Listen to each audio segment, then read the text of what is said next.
Ang isa nga jud na problema at pag-converter ng ato timberland, ng ato public land, ito alienable and disposable land.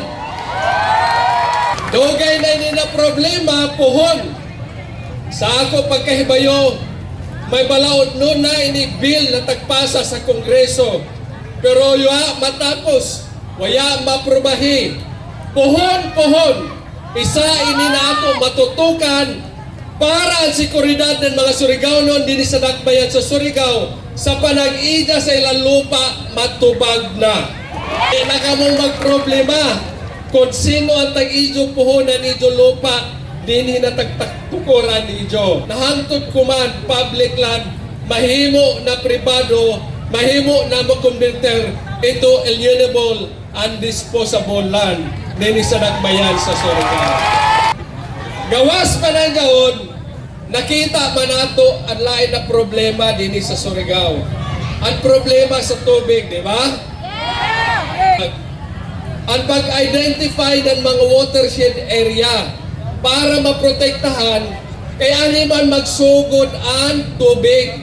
Amo man ini ang isa sa mga sources na naghatag ng sakto na supply ng tubig ang ato mga watershed areas dinhi sa Distrito 2, labi na din sa dakbayan sa Surigao.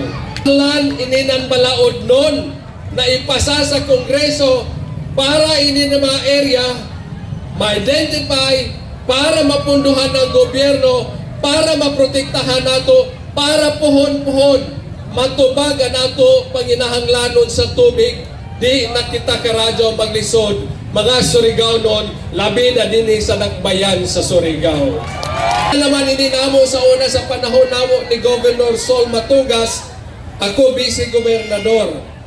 Ato ipadadon jaon kay nahibayuman kita kunhain pa ng mga area din sa ato Distrito 2 ang kinahanglan nga jud ikongkrito ang mga kadayanan sa nagbutangan ng tulay sa nagkalain-lain pa ng mga infrastruktura.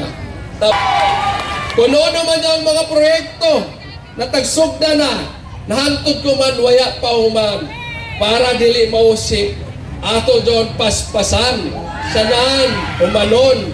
And ay only rason na ya pa man mahuman, pero sige lamang ang pinaka-importante puhon-puhon para wali mausik ang panudlanan ng gobyerno tapuson sa nagpaspason paghuman.